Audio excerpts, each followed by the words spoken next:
Hey kids, virtual lesson number 10 now, I think? Yeesh, we've been doing this so long, I think I can make a whole DVD series on our classes. Anyhow, do you guys remember a few weeks back when we did our Makeshift lessons class, the one that we made weapons at the end? Well, today's virtual class is going to be along the same lines to kind of keep things fresh and have some fun. So what I want you to have on hand is a weapon.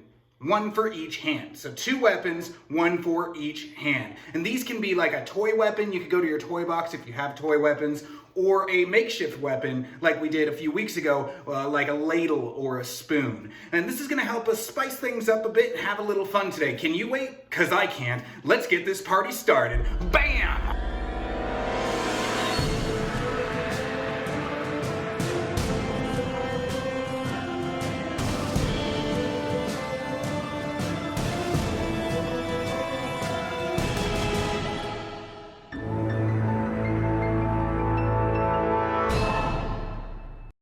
Okay, young apprentices, as usual, it is my honor and pleasure to teach you out in virtual land. So let's get started with our warm-up. Attention.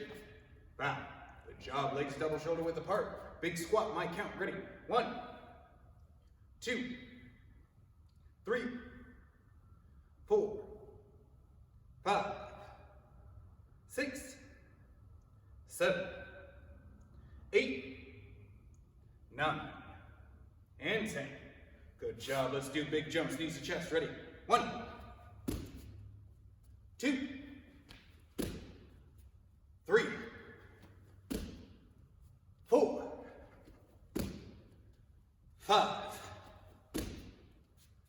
6, 7, 8, 9, and 10. Good job. Let's see that push-up position. Remember, push-ups are all the way up and all the way down. My count. Ready? 1, 2, 3, 4, 5, 6, 7, 8, 9, and 10. Good job. Swing it around. Let's do those sit-ups. My count. Ready? 1, 2, 3, 4, 5, 6, 7, 8, 9, and 10. Good job. Legs straight, light bounce at the knees. My count. Ready? 1, 2, 3, 4, 5, 6, 7, 8, 9, 10. Shins. 1, 2, 3, 4, 5, 6, 7, 8, 9, 10. Ankles. 1, 2, 3, 4, 5, 6, 7, 8, 9, 10. Toes. 1, 2, 3, 4, 5, 6, 7, 8, 9, 10. Straddle to the center first. 1, 2, 3, 4, 5, 6, 7, 8, 9, 10. To the right. 1, 2, 3, 4, 5, 6, 7, 8, 9, 10. To the left. 1, 2, 3, 4, 5, 6, 7, 8, 9, 10. Center again. 1, 2, 3, 4, 5, 6, 7, 8, 9, 10. Stand up.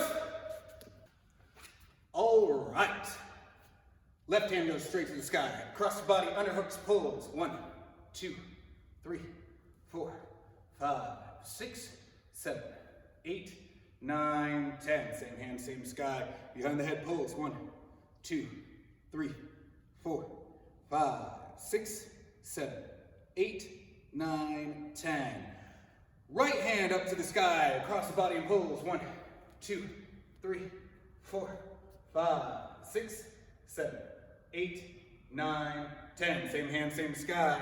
Behind the head, pulls. 1, 2, 3, 4, 5, 6, 7, 8, 9, 10. Good job. All right, now here's where the fun stuff parts. Just like we said in the intro, I want you to grab either that toy weapon that you have on hand or one of your makeshift weapons. Go for it. All right, guys, as we said up top, we're going to be doing things a little bit the same this week, but a little bit different at the same time. One of the cool things about weapons is figuring out how they fit in to our curriculum. And the funny thing is whatever you do with your hands, you could typically do for a weapon as well. And today we're going to explore that concept together. So just like we said up top, I want you to get one weapon for each hand. I know a lot of you kids out there love martial arts, so you have your own kind of pretend toy weapons, while some of us don't, and that's okay as well. If you recall back to a couple weeks ago when we were training weapons, we found out that a ninja can use anything as a weapon. We call these makeshift weapons, and those can be like a ladle and a spoon. It really doesn't matter what it is. Anything can be used as a weapon if you know our system. So while we go through shadowboxing today, we can do jab, cross, hook, like our white belts can do, but what we can also do is we could take our weapons out, like these size, and the movements go the exact same way. Jab, cross, hook, or jab, cross, hook, right? So you can use size, or you can have dissimilar weapons, conflicting weapons, like this Kali stick and this nunchuck, right? So instead of a jab, cross, hook, we'd be going jab, cross, and hook. Now you guys are using weapons. But if you don't have weapons, that's okay. You can use something as silly as a camera tripod and a water bottle and have the same effect. Jab, cross, hook. You can do these for all of our upper body moves. For the kicks, you're just gonna hold them in your hand. Make sure you don't whack yourself in the face, because even a ninja needs to use kicks while they have weapons in their hands, and you gotta make sure to control those and not bop yourself. So let's try it out. Let's get to shadow boxing. As you guys can see, I have my own table full of weapons here, so let's get started.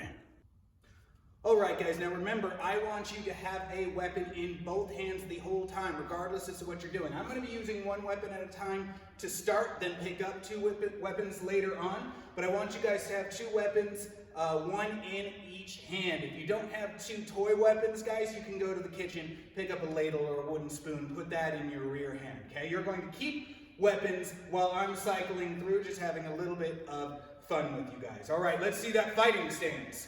Good job. For me, my first weapon, I'm going to choose the power sword. So we want to keep the same angles. We don't want to slice if you have a sword. We want to jab, just like the jab. So we'll have jab, body jab, and we have overhand for our orange belt, so on and so forth. Shadow boxing for purple belts, you guys get the idea, okay?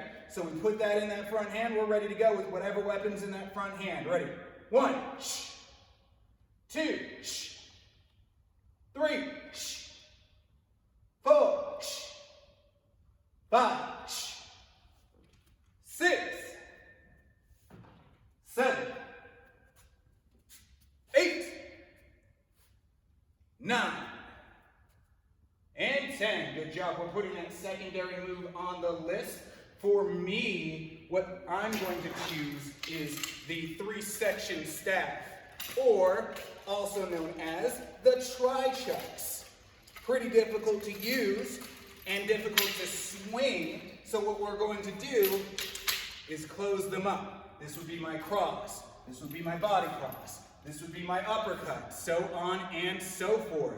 All right, get ready, my count, ready? 1,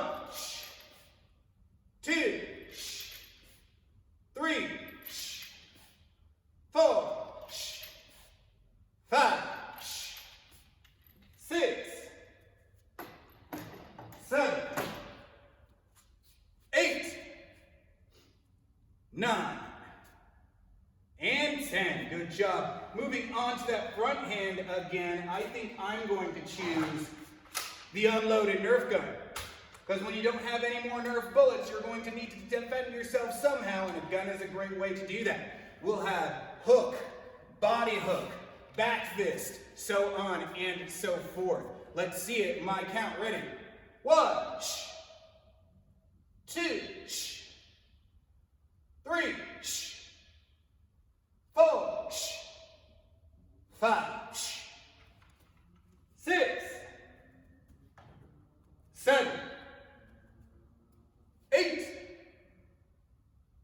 9, and 10. Good job. We're going to move on to our kicks now. This is where it's important to have a weapon in each hand, so I'm going to grab a weapon in each hand. First one is with the rear leg, and I think I will choose, let's see, I will choose the sai and the stick. So make sure you have those hands good and ready to go. Rear leg first, moves are on the list. Ready? 1. See how I'm keeping those hands stable and away from my face. 2. Don't want to bonk yourself in the head with your own weapon. 3. This is especially going to be difficult for those of you jumping moves. 4. 5.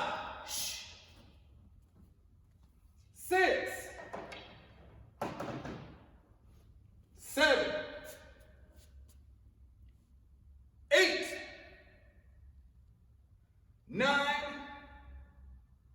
And 10. All right, for my next one, we're moving on to the lead leg. Same move with the lead leg and the step through. Make sure that lead leg happens. I think I'm going to have my trusty old wakizashi and my nunchucks ready to go. Those are up. We still do that step through and throw those legs. Movements are on the board. My count ready. 1. Keep those weapons stable. 2. Don't hit your face with them. 3. This is especially difficult for people who are used to putting their hands against their face. 4. Maybe a little bit heavier depending on your weapon. 5. 6. 7. 8. 9. And 10. All right, moving back to the rear leg. Movements are on the list. We have that movement and that kick. For this one, I think I want the power sword and my tension walking stick. We're ready to go. We're doing rear leg now. My count ready. 1. 2. 3. Don't forget your breathing.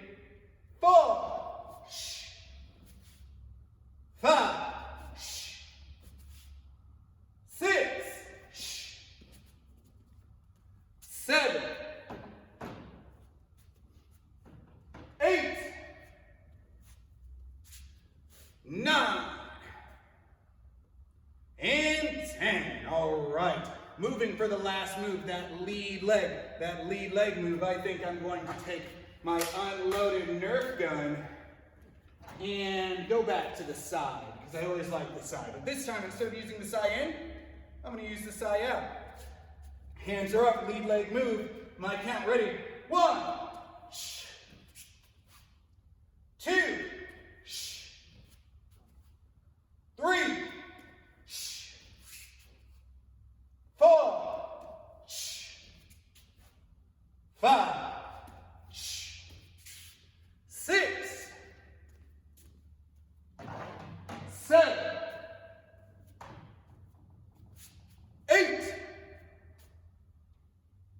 9. And 10. Good job, guys. Take a 1.5 minute break, and we'll be right back here with some drills.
Hey kids, I hope you enjoyed that break. Now, I get asked often, probably one of the most common questions I get asked outside of Power Rangers or Three Ninjas in acting is how I am such an expert at so many different types of weapon. And just a secret between my apprentices and I is that I'm not actually an expert. I haven't studied each individual weapon. But we've created a system here that allows you to be able to understand any weapon once it's in your hand. So I know how to use all of these weapons because I understand how weapons work, how combinations work, as well as angles of attack. And today, we're going to spend some time within our combinations exploring that concept. I want you to keep those weapons in both your hands, and we're going to drill our combinations. Drill our combinations with those weapons in our hands. And you guys, through this process, are going to understand how I can put any weapon in your hand, and as long as you guys know your combinations, you guys will not necessarily be masters in that weapon because there is an individual kind of art with each weapon, but you will understand and know how to use that weapon more efficiently than the average person, all because of your training in your martial arts. So what we're going to do is you're going to grab your makeshift weapon or your real weapon or your combination of the two in each hand, and you're going to practice combination number one. I want to see combination number one using the same mentality that we did in the shadow boxing. Using your weapons instead of your hands at those same angles. This should be fun, okay? Let's hit combination number one. You're going to do a 3-minute round. Get ready. Go!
Good job, guys. Are we beginning to see how all of these things kind of fit together in one giant martial arts? And that's what we're looking to do here, is get you guys in the mindset that you already know how to use any weapon you want. You already know how to use empty hands because your fists and your feet are weapons. All we need to do is put whatever weapon we want in that hand and you guys are good to go. Okay, next thing we're going to do is we're going to go into combination number 2. Combination number 2 for 3 minutes. Are you guys ready for this? Get going!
Guys, part of the fun of makeshift weapons is that anything, if you really want it to, can be used as a weapon. So don't feel bad if you're sitting at home and you don't have any toy weapons to be able to use, because sometimes makeshift weapons could be pretty dang cool.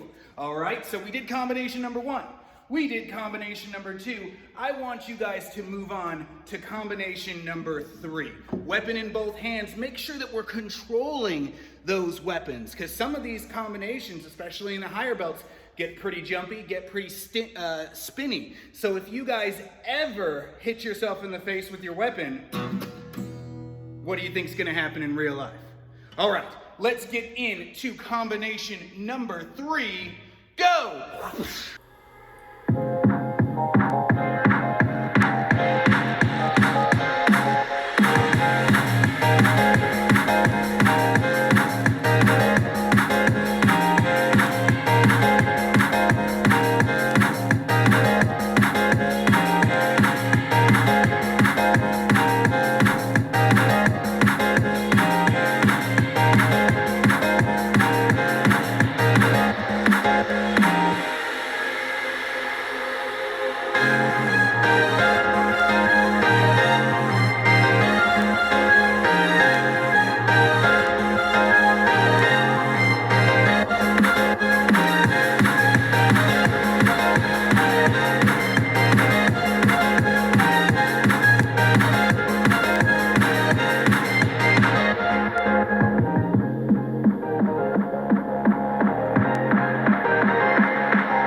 See, now you guys are starting to see how anything can become a weapon and how it can be applied into your combinations and how you guys can use anything as a weapon with the training that you all already have, including things like blasters or firearms. You don't have to worry if you've run out of ammo because your martial arts training can help back you up if you need it, right, in a pinch. So what we're going to do now, guys, is we're going to move on to combination number 4. I want to see you guys work combination number 4 for 3 minutes. 3 whole minutes, keeping those hands up and away from your face. You don't want the weapons to bop you or cut you or anything like that. And of course, make sure you guys aren't using live blades, real weapons like a butter knife or something like that. If you're getting something from the kitchen, make sure it's a blunt ladle or like a wooden spoon or something like that. Are you guys ready? 3 minutes, go!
All right, guys, in all honesty, today's lesson has been really fun. More so about just exploring weaponry and the culture of martial arts while exploring your own creativity. What I always love about martial arts is it allows you to get to know yourself, and it allows you to get to know another culture, another feeling. And if you do it correctly, you can still be training everything that you need to know to test, okay? So today's game, since we had so much fun today, is not gonna be that much. All I want you guys to do is to have your parents videotape combinations 1, 2, 3, and 4 with your weapons in the hand and send it to me so that I can see it and I can see how well you guys are doing. This will also help me understand what we need to work on for our virtual privates this coming Friday. If you haven't scheduled your virtual private, make sure you do it now. I have really fun seeing you guys, chatting with you guys. The earlier you guys get in, the better it is for time availability for you guys. Otherwise, we're gonna have to like squeeze you in between somewhere else, okay? Had a lot of fun with you guys today. Get your parents, have them record those combinations in your hands so that I can see them, and let's end class. Woo! All right, kiddos, today may have been a little bit of a short one, but I think it was one of the more fun ones, and it really spiced up you guys drilling those combinations, getting ready for your test in June, because we're having our test in June. All right, guys, let's end class. Attention. Bow. Class dismissed. Virtual high fives. Make sure you take your weapons out of your hands. Don't hit Sensei Mike with all of those weapons. Gosh, how inconsiderate. See you guys later next week.